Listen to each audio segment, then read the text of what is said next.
تحس الحياة بتخبط فيكي من كل اتجاه، ويكون الموضوع صعب عليكي لدرجة انك تكرهي نفسك وتكرهي حياتك. بعد كل ده تشوفي الناس واثقين من نفسهم، ومن هنا تبدأ مرحلة المقارنات. وفي نص مشوارك تحسي انك عمرك ما بتنجحي، لانك باختصار مش واثقة بنفسك، مش واثقة باللي انت بتقدميه، وعارفة ان الموضوع ده صعب خاصة لو مش بتحبي نفسك ومش واثقة بنفسك. لكن دونت وري، كلنا مرينا بده. قولي عشان انت تبدأي من جديد فانت لازم تكوني واثقة بنفسك. والثقة بالنفس باختصار انها بتكوني انت عارفة نفسك وعارفة نقاط ضعفك ونقاط قوتك.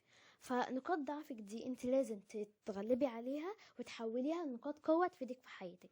يعني مثلا لو انت مش بتحبي مثلا الجري، او مثلا يعني مش بتحبي الجري، او لما بتجري بتلاقي نفسك مثلا بطيئة او كده، فانتي يعني تجربي كل يوم مثلا تجري مدة 10 دقايق. فانتي مثلا ممكن دي بقى تفيدك في حياتك، في انك مثلا تروحي مثلا مسابقات جري وتاخدي مثلا مركز الاول، وتروحي مسابقات عالمية.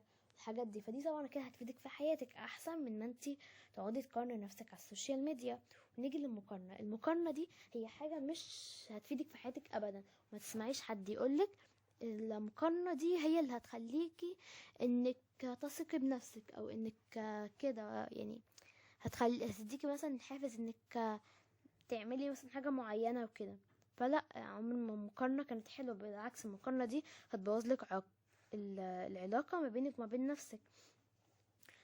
فانتي الثقة دي برضو بتخليكي ان انتي تبقي عارفة كل حاجة عن نفسك. فانتي لازم تعرفي كل حاجة عن نفسك، عشان لو حد جه كلمك مثلا قالك انتي مثلا فاشلة، او انتي مثلا يعني مش شاطرة، ولا انتي كده يعني مثلا حاجات زي دي، او انتي انانية او كده، وانتي مش عارفة نفسك، فانتي كده هتقولي لا فعلا انا فاشلة، انا مش شاطرة، انا انانية، انا شايفة ايه. لكن انتي لو واثقة بنفسك هتقولي وعارفة كل حاجة عن نفسك. فانتي اهم حاجة تكوني عارفة كل حاجة عن نفسك. فانتي تقولي لا انا انسانة شاطرة، انا انسانة كويسة، انا مش انانية، بالعكس انا انسانة طيبة جدا، بحب اساعد الناس. فالمثال ده هبسطه لكم اكتر. انتي مثلا لو انتي مش لابسة عقد، انتي لابسه عقد ومش لابسه حلق، فانتي مثلا لو واحده جت قالت لك انتي الحلق بتاعك ده مثلا شكله وحش، او انتي يعني الحلق شكله قديم، ولا الحلق شكله وحش قوي عليكي وكده، فانتي لو مش واثقه بنفسك فانتي فعلا هتتاثري، تقولي لا بجد انا فعلا انا بعرفش البس حاجات حلوه، انا اصلا الستايل بتاعي وحش وكده. لكن انتي لو واثقه بنفسك هتقولي لا طبعا انا مش اصلا مش لابسه حلق، انا لابسه سلسله.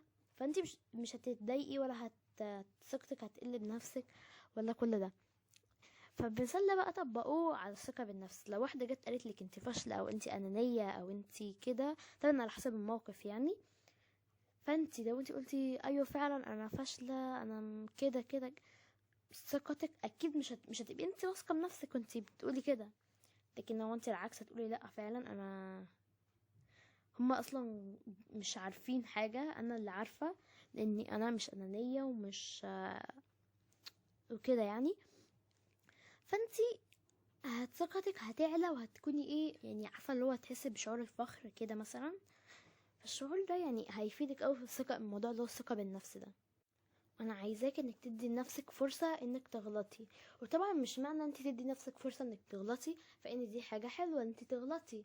هو مش بمعنى الحلو اللي هو يعني انت حاجة حلوة فانت تعمليها كتير، لا، انت عادي انت تغلطي، تسامحي نفسك وتطوري نفسك يعني. الاخطاء دي هي بتأدي الى انك تعرفي ايه اللي انت بتغلطي فيه فتحسنيه، فتكوني افضل المرة اللي بعديها. فمثلا انتي مثلا متعرفيش تعملي مكرونه او متعرفيش تطبخي، فانك تعمليها اول مره مثلا تكون مثلا الملح زياده، فانتي كده اتعلمتي ان انتي مثلا تحطي بكميه معينه. المره مثلا اللي بعديها عملتيها مثلا وكانتش مسلوقه كويس، فانك تعرفي انك مش اما انت كده سبتيها وقت قليل، فالمره اللي بعديها بقى ظبطتي الملح وخليتي المكرونه تتسلق كويس وكل حاجه بقت مظبوطه، فايه كده هيبقى نجاح، انك نجحتي انك تعملي المكرونه صح. فده بقى المثال ده بقى طبقيه على النجاح، على كل الحاجات دي. فانت تكوني ناجحه فانت تكوني واثقه بنفسك. فهمتي حاجه؟ وانا عايزاكي كمان تكوني متقبله نفسك، متقبله نفسك باخطائك، بالعيوب بتاعتك، بالحاجات الحلوه في شخصيتك. طبعا مش معنى انك تكوني متقبلاها فانك يعني مش هتتحسني. لا، انا متقبله نفسي اني في المستوى ده دلوقتي وهسعى اني اكون افضل.